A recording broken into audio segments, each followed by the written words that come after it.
সবাইকে স্বাগত দীপ্ত সংবাদে। সাথে রয়েছে দোলা ডলরের শুরুতেই জানাবো সংবাদ শিরোনাম। প্রাথমিক বিদ্যালয়ে প্রধান শিক্ষকের শূন্য পদে দ্রুত নিয়োগের নির্দেশ প্রধান উপদেষ্টার। রাজধানীর মিডফোর্ড এলাকায় সোহাগ হত্যা মামলায় আরও এক আসামি গ্রেপ্তার। নতুন করে 5টি দেশে প্রবাসী বাংলাদেশিদের ভোটার তালিকায় অন্তর্ভুক্তির অনুমতি।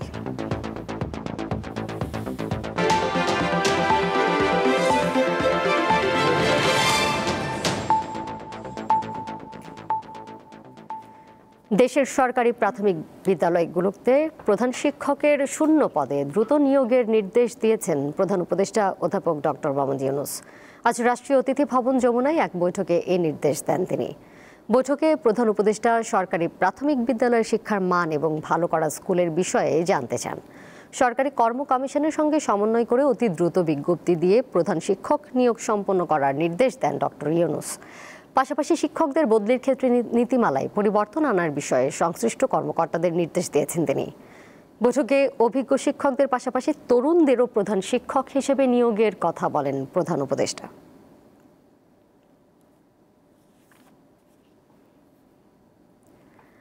আর্থিক খাতের সংস্কারমূলক কর্মসূচির জন্য প্রধান উপদেষ্টা অধ্যাপক ডক্টর মোহাম্মদ ইউনূসের প্রশংসা করেছেন বিশ্ব ব্যাংকের দক্ষিণ এশীয় অঞ্চলের নবনিযুক্ত ভাইস প্রেসিডেন্ট জোহানেস জোট। গতরাতে রাষ্ট্রীয় অতিথি ভবন যমুনায় প্রধান উপদেষ্টার সঙ্গে সাক্ষাৎকালে এই প্রশংসা করে তিনি বলেন, বাংলাদেশের অন্তর্ভুক্তিমূলক প্রবৃদ্ধির প্রতি তার দৃঢ় সমর্থন রয়েছে। জুলাই গণঅভ্যুত্থানে প্রাণ হারানো শিক্ষার্থীদের প্রতি শ্রদ্ধা জানিয়ে বিশ্বব্যাংকের ভাইস প্রেসিডেন্ট বলেন, বাংলাদেশের সঙ্গে যুক্ত প্রত্যেকের জন্য এটি এক আবেগের মুহূর্ত।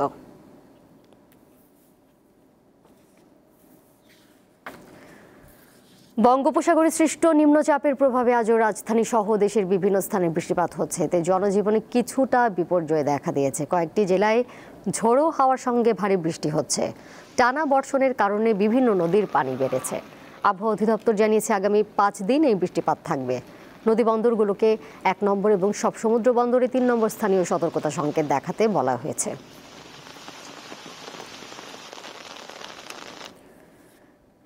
রাজধানীর মিডফোর্ড এলাকায় ব্যবসায়ী সোহাগ হত্যার ঘটনায় আরেকজনকে গ্রেপ্তার করা হয়েছে। তার নাম নান্নু। গত রাত 1টায় নারায়ণগঞ্জের বন্দর থেকে তাকে গ্রেপ্তার করে র্যাব।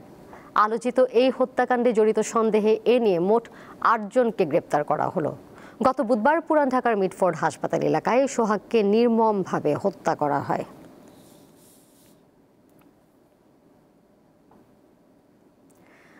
আরও 5টি দেশে ভোটার রেজিস্ট্রেশনের জন্য পররাষ্ট্র মন্ত্রণালয়ের অনুমতি পেয়েছে এনআইডি অনুবিভাগ। দেশগুলো হলো ওমান, দক্ষিণ আফ্রিকা, জর্ডান, যুক্তরাষ্ট্র ও মালদ্বীপ। এ নিয়ে মোট 15টি দেশে প্রবাসীদের ভোটার রেজিস্ট্রেশনের কাজ করছে নির্বাচন কমিশন। দুপুরে রাজধানীর আগারগাঁও নির্বাচন কমিশনে সংবাদ সম্মেলনে এসব কথা জানান এনআইডি অনুবিভাগের মহাপরিচালক ASM হুমায়ুন কবির। তিনি বলেন, এখন পর্যন্ত 48,080 জন প্রবাসী ভোটার হতে আবেদন করেছেন। এর মধ্যে 29,646 জনের বায়োমেট্রিক নেওয়া হয়েছে এবং যাচাই বাছাই করে এখন পর্যন্ত মোট 17,367 জন প্রবাসী ভোটার হয়েছেন।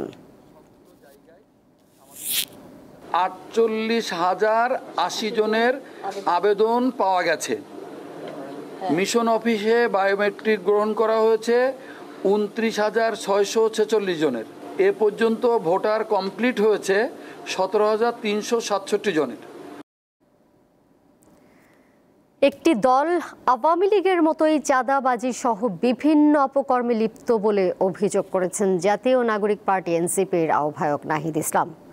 কিন্তু এসব করতে দেওয়া হবে না। আজ এক ভিডিও বার্তায় তিনি এই কথা বলেন। আমরা শেখ হাসিনার সরকারের পতন দেখেছি, কিন্তু সেই সিস্টেমের পতন আসলে ঘটেনি। এখন আমরা দেখতে পাচ্ছি আরেকটি দল সেই রাজনৈতিক নেতৃত্বের জায়গায় আসতে চাচ্ছে, সেই সিস্টেমটাকে টিকিয়ে রাখতে চাচ্ছে। আমরা বলছি এটা চলবে না। সেই সিস্টেমটাকে পাল্টাতে হবে। রাজনৈতিক দলগুলোকেও নিজেদের পরিশুদ্ধির মধ্য দিয়ে আসতে হবে। আর সবচেয়ে বড় যে সমস্যা, চাঁদাবাজ, সন্ত্রাস আমরা চারিদিকে দেখতে পাচ্ছি এবং দেশকে আবার নানাভাবে বিভাজন করার চেষ্টা করা হচ্ছে। আমরা এই সব কিছু থেকে উত্তরণ চাই এবং সেই জন্যই জাতীয় নাগরিক পার্টি কাজ করবে। এবং জুলাই যে পদযাত্রা, সেই পদযাত্রা আমরা অকণ্ঠ সমর্থন পাচ্ছি মানুষের কাছ থেকে। চাঁদপুরের মেঘনা নদীতে কাঙ্ক্ষিত ইলিশ না পেয়ে হতাশ জেলে ও মৎস্যজীবীরা। সংশ্লিষ্টরা বলছেন, নির্বিচারে জাটকার শিকার, নদী দূষণ ও জলবায়ু পরিবর্তনের প্রভাবে সংকট বাড়ছে এই মাছের। সরবরাহ কম হয়, বাজারে দামও চড়া। তবে আগামী মাস থেকে নদী ও সাগরে বেশি ইলিশ ধরা পড়ার কথা জানিয়েছে মৎস্য গবেষণা ইনস্টিটিউট।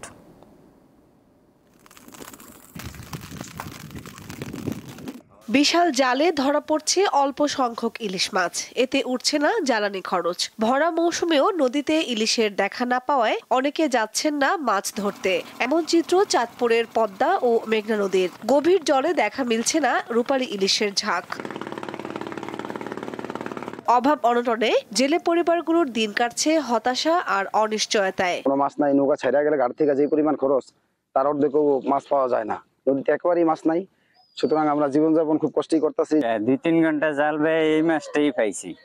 এখন তেলেরটা কি হয় না, অনেক সংকটে আছে। আমি এই দেনা করে মনে করেন জাল বাইতেছি, এখন ভবিষ্যতে কি জাল বামু কিনা বর্ষার সিজনে সেটার কোনো গ্যারান্টি নেই। ক্যাম্পে বাঁচু, ক্যাম্পে খামু, আমরা খাইতেও নিতে পারি না। নির্ধারিত সময়ে ঢিলেঢালা চলে চাঁদপুরের বিশাল এলাকা জুড়ে জাটকা সংরক্ষণ কার্যক্রম। এই সুযোগে অবাধে শিকার করা হয় জাটকা।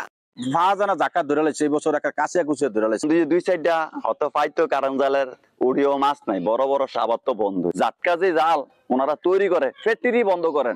বৈরী আবহাওয়ার কারণে সাগরে মাছ ধরতে যেতে পারছেন না অনেকেই, তাই সরবরাহ বাড়ছে না মাছের। রয়েছে সিন্ডিকেটের কারসাজি। মাছের আমদানি হলে মাছের দাম কম। আজকের বাজারে 2600-2700 টাকা 1 কেজির মাছ বিক্রি হবে। বর্তমানে মাছের আমদানি খুবই কম। পর্যাপ্ত বৃষ্টিপাত ও অনুকূল আবহাওয়া থাকলে শিগগিরই ঝাঁকে ঝাঁকে ইলিশ মাছ ধরা পড়বে বলে আশা এই কর্মকর্তার। আগামী 15-20 দিন বা সামনের মাসের কোয়ার্টারগুলোতে এই কাঙ্ক্ষিত মাত্রা আহরণটা পরিপূর্ণ হবে। কারণ আমাদের বৃষ্টিপাতের ফলশ্রুতিতে নদীর যে স্রোতধারা অব্যাহত থাকলে এটা স্বাভাবিকভাবে ইলিশের প্রাপ্যতাটা বৃদ্ধি পাবে। সরবরাহ বাড়লে ইলিশের দাম কমে আসবে, এমনটি প্রত্যাশা সংশ্লিষ্টদের। দীপ্ত, বার্তাকক্ষ। বৈষম্য বিরোধী ছাত্র আন্দোলনে পুলিশের গুলিতে দিনাজপুরে প্রথম নিহত হন কলেজ শিক্ষার্থী রবিউল ইসলাম রাহুল। গত বছরের 4 আগস্ট ছাত্র জনতার আন্দোলনে গুলিবিদ্ধ হয়ে চিকিৎসাধীন অবস্থায় মৃত্যু হয় তার। সঠিক চিকিৎসা না পাওয়ার আক্ষেপ রয়েছে পরিবারের।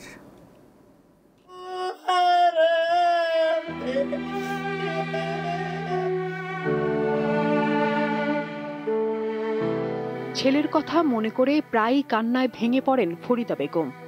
জুলাই আগস্ট আন্দোলনে দিনাজপুরে প্রথম শহীদ রবিউল ইসলাম রাহুলের হতভাগা মা তিনি। শুধু তিনি নন, রবিউলের দাদিরও এখন চোখের পানিতে বুক ভাসে। কলেজ শিক্ষার্থী রাহুল 3 ভাই বোনের মধ্যে ছোট হওয়ায় আদর একটু বেশি। ভালো ব্যবহার ছিল রাহুলের, সব সময় হাসি খুশি মনে থাকতো। কেউ বুঝতে পারেনি যেগুলো কত কষ্ট হয়েছে কি এরকম। লেখাপড়াও ভালো ছিল। ওকে যখন আমরা বলতাম, মানে সবাই তো অনেক কিছু করতে, তুই কি করবি, তো ওই সময় বলছিল হচ্ছে যে তোদের থেকে আমি সব থেকে বড় কিছু করে দেখাই দিব। 2024 সালের 4 আগস্ট মিছিলে দিনাজপুরের অর্ধশতাধিক শিক্ষার্থী আহত হয়। গুলিবিদ্ধ রাহুল দিনাজপুর মেডিকেল কলেজ হাসপাতালে প্রাথমিক চিকিৎসা শেষে বাড়ি ফেরেন, কিন্তু অবস্থার অবনতি হলে 9 আগস্ট আবারও তাকে দিনাজপুর মেডিকেল কলেজ হাসপাতালে নেওয়া হয়। চিকিৎসাধীন অবস্থায় মৃত্যু হয় তার।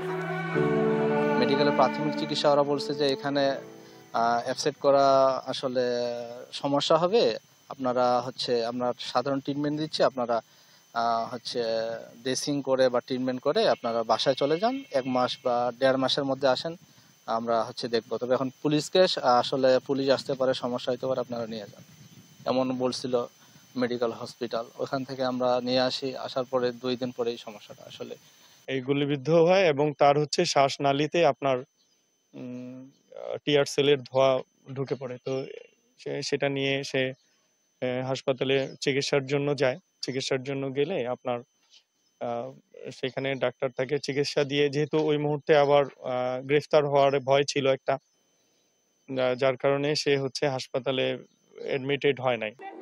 আন্দোলনের সামনের সারিতে থেকে নেতৃত্ব দেন রাহুল। এক পর্যায়ে পুলিশের গুলি ও টিয়ার সেলে আহত হয় সে।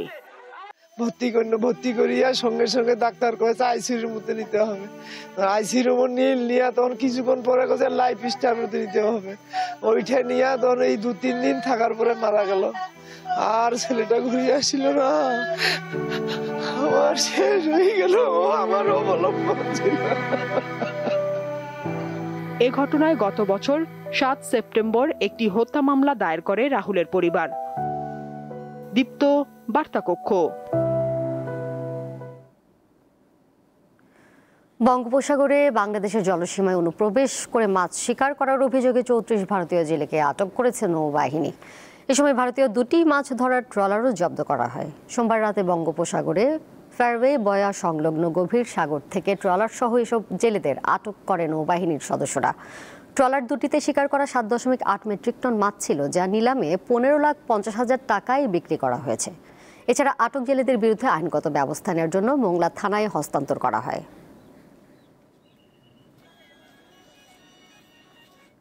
দেশের বাইরের খবর। যুক্তরাষ্ট্রে গণহারে কর্মী ছাঁটাইয়ের পরিকল্পনা পুনর্বিবেচনার সিদ্ধান্ত নিয়েছে ট্রাম্প প্রশাসন। বার্তা সংস্থা রয়টার্স জানায়, অনেক কর্মী স্বেচ্ছায় অবসর গ্রহণ করায় বহু দপ্তরে জনবল কমে এসেছে। তাই কর্মী ছাঁটাইয়ের পরিকল্পনা থেকে সরে এসেছে সরকার। সম্প্রতি প্রণোদনার বিনিময়ে স্বেচ্ছায় অবসর প্রস্তাব গ্রহণ এবং স্বাভাবিক অবসরের কারণে অনেক পদ খালি হয়ে গেছে। তবে সরকার কোন খাতে ছাঁটাই বন্ধ করবে সে বিষয়ে এখনো স্পষ্ট কিছু জানায়নি যুক্তরাষ্ট্রের সরকার। শেষ করব দীপ্ত সংবাদ, যাবার আগে শিরোনামগুলো জানিয়ে দিব আরও একবার। প্রাথমিক বিদ্যালয়ের প্রধান শিক্ষকের শূন্য পদে দ্রুত নিয়োগের নির্দেশ প্রধান উপদেষ্টার। রাজধানীর মিটফোর্ড এলাকায় সোহাগ হত্যা মামলায় আরও এক আসামি গ্রেপ্তার। নতুন করে 5টি দেশে প্রবাসী বাংলাদেশিদের ভোটার তালিকায় অন্তর্ভুক্তির অনুমতি।